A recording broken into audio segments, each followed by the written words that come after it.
Hello, hello, hello, and welcome to Bird Watch, the great pop culture debates video series devoted to the looks of Drag Race UK. I'm your host, Curtis Creekmore. Breaking news tonight, as notable homosexual Eric Resniak is lost at sea or something. Just kidding, Eric is rounding out a relaxing week of sucking on swizzle sticks by the pool, but he will be back next week with more of his delightful brand of faggotry. Today, I am absolutely thrilled to be joined by my Southern soul sister and fellow songstress from the Boston Gay Men's Chorus, Johnny Gall! How are you, Johnny? Hello! I am doing great. Yes, thank you so much for being here. How has your Corona vacation been? I mean, I'm an essential employee, so no vacation, lots of overtime. Hey, it's been great. Gotta love the non-exempt status. Yes. That's great to hear. So let's get right to it. Tooting, booting, shooting, pooting, and mooting the looks from episode 7 of Drag Race UK 2. Category is, this week, Lockdown Supersheroes. So this week the girls had to create a superhero look from everyday items that you would find lying around your household while being held hostage for a year because assholes care so little about their fellow human being that they can't be arsed to wear a thin piece of fabric over their mouths. I think that's how they'd say it across the pond, right? Let's get to it, shall we? Something like that. Yes, so first to the stage we had Taste. Johnny, what'd you think? This is a boot, and it breaks my fucking heart because I love Taste. I thank God she can turn out a lip sync, but even fully constructed, this would have been a mediocre look at best. She tries to pass off excuses that she didn't have enough time to finish off the bottom, but you had time for those needless sleeves. If you can't cover the basics, you don't need to be doing frills. And beyond that, then she tries to like play the martyr in confessional, like nobody sees the pain that went into this garment. And everyone in the workroom warned you that that was a terrible material to work with and you would cut yourself open. Yep. And you cut yourself open. You don't get to play the martyr, hon. Yep. You are nice. I'm going to poot this. This is a poot. Baga already tried it. You know she tried it just a season ago on the same show that you're on. And you, I think, actually did it worse. You did it worse than Baga did. There is zero shape here. Zero. You're a body queen. You're a look queen. You should know what is going to flatter your body. And you just shoved all of this amorphous fabric onto yourself so you look like a giant copper puff walking down the stage. It is not good. It is actively bad. You can do better. And I really don't know what you were thinking. Everybody in that workroom tried to get you to stop and think of something different. And you refused. So, poot for me. Next to the stage, we had Lawrence Chaney. Johnny, what'd you think? This is a toot. And this will surprise everyone, but until like last episode, I have absolutely hated Lawrence Chaney. Wow. I know. I don't understand what other people liked about her. I'm good now. But, you know, this is a solid look. I think it's got kind of a Mortal Kombat flavor to it, which I appreciate. Like, she did it well, unlike Gastina. And, you know, I hate the color orange, so for me to sign off on that with someone I hate says a lot. But Lawrence knows how to put a look together. She's done that consistently, and I think it was honestly unfortunate that there was such a big gap between the top 3 and the bottom 3 that she got lumped in with Bimini, because this really deserved more respect. I totally agree. These are actually my school colors, blue and orange. We were the blue and orange yellow jackets. Put that one in your pipe. Yeah. This is also a toot for me. I really liked it. I love Lawrence. I think Lawrence is one of the funniest queens that has been on the show, and I do think she's so funny that she feels this like immense amount of pressure to be funny at all times, and sometimes that gets the better of her. But when she's relaxed and just, you know, giving shit to the judges, it's amazing. This look is solid. It's not like fantastic, but she made it. And from a couple episodes ago, The Ball, you're always going to get points from me if you do something yourself. It's well structured. I love all the bells and whistles and like the toilet scrubber and whatever that is. And I'm going to do that again for everybody to see. And the bustle on the back was super cute. So I think it's a toot from me. Next to the stage, we had Ahora. What'd you think, Johnny? Oh, this is such a shoot. This is one of those looks that like really drives home to me that Drag Race is sports for gays. Because if you're on the other side of my door, I sound like a drunk Pats fan going off about this look. And I can't, the silhouette is gorgeous. Using material like that is impressive. And I think my favorite thing is she looks like a damn superhero, which was the assignment, right? Everyone put a look together and then decide personality. But she thought about the comic book aesthetic and used it, which is just very impressive. This is gorgeous. This is I think one of the best constructed looks that we've seen on the show in any season. Any season. This, I think, rivals Raja's money dress look. This rivals some of the other like ball challenges where they had to, like, this is so good. And when she came out and she popped those sleeves, I came a little bit. I did. It was just so good. It's stunning. And for some reason, she looks like Christina Aguilera here. And I don't know why I was getting that. But like, if Christina Aguilera were a superhero, this is what she looked like. It's an absolute shoot for me as well. I loved it. Next up, we had Bimini Bon Boulash. What'd you think? Yeah, this is moot. I don't... Sometimes if I can tell what the material is, it works, but not here.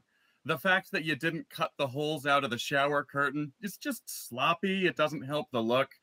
And then you try to get away with this Vivienne Westwood thing, but when Vivienne Westwood did it, it was unexpected, right? This is in high fashion circles where everything is highly constructed and perfect. If you're doing this in a design challenge out of garbage, it's not impressive anymore. The expectation matters. So, just bland. I agree. I'm going to go ahead and give it a moot as well. I liked the look, and it was so close to being really chic. And maybe if she had started with this look from the beginning, she might have gotten there. But I think Michelle was the one that said there was just a little bit too much fabric at the bottom, so you couldn't really see her. She got swallowed in it. But I liked the construction, and I actually really liked the grommets staying in. I thought it would have been hilarious if she kept the curtain rod either in it, kind of similar to that Carol Burnett Gone with the Wind fantasy that Utica did just a couple episodes ago in 13. But also, like, you're a superhero, you need a weapon, right? So be able to, like, pull that out like a sword and then put it back. Girl, you missed just barely. You missed the target, so I'm going to go ahead and give you a moot. It could have been a lot worse. Could have been a lot better. Next up, we had Ellie Diamond. Johnny, hit me. Yep, this is a soft toot, and soft only because Ellie's aesthetic is really not my aesthetic. I don't like it when Katy Perry does it. I don't like it when Ellie Diamond does it. But that's a subjective thing. Ellie knows how to put a look together, and you show respect to a queen who learns the skills, right? We're still coaching girls on learning to fucking sew before coming on to Drag Race. Why are you auditioning if you can't sew? So she has the basic skills. She has a vision. She's doing everything right. It's just not my cup of tea. You know, I think it's because they know that they can get by with it. Because there may be 2 challenges per season where you actually have to actively sew a garment yourself. The ball, where you have to sew one, and then maybe another one along the way.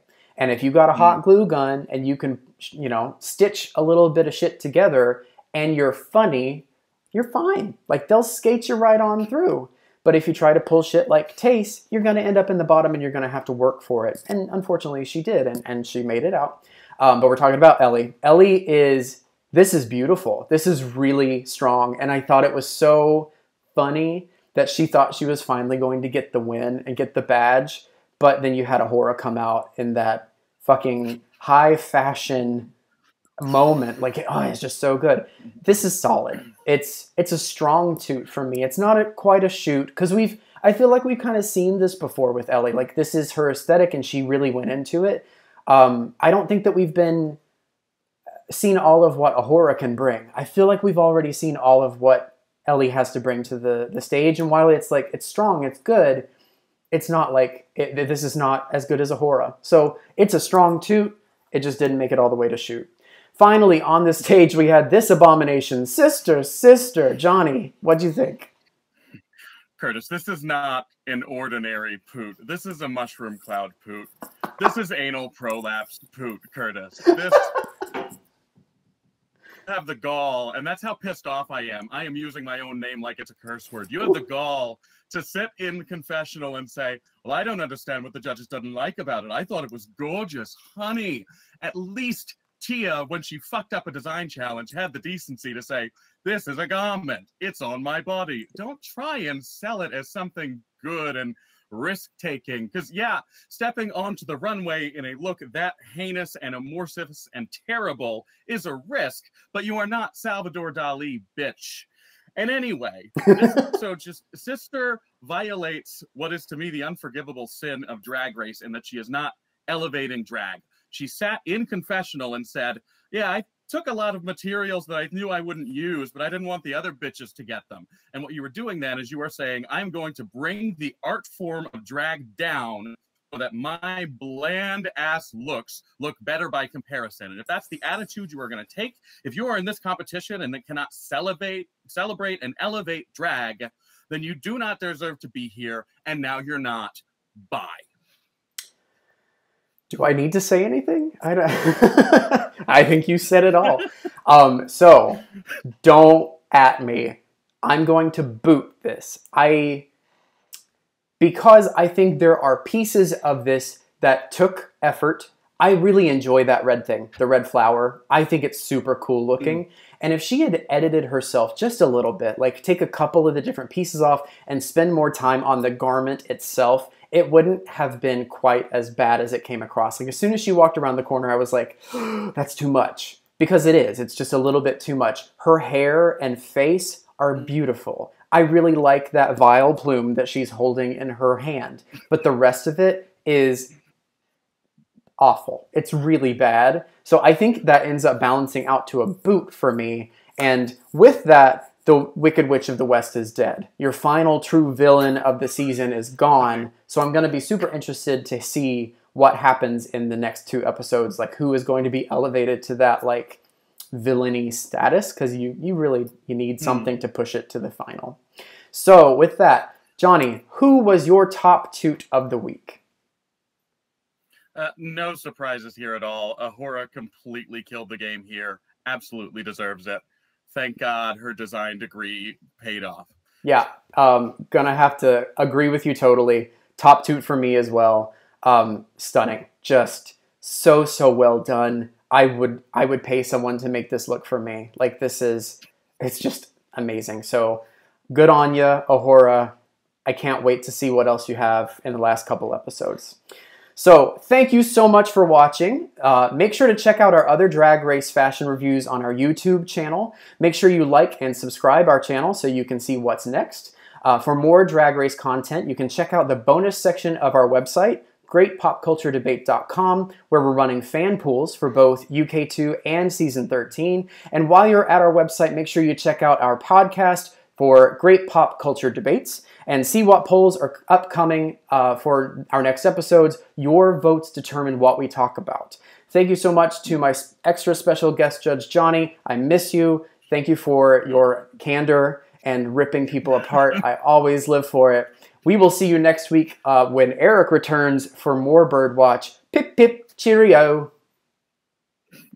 Bye, puppet.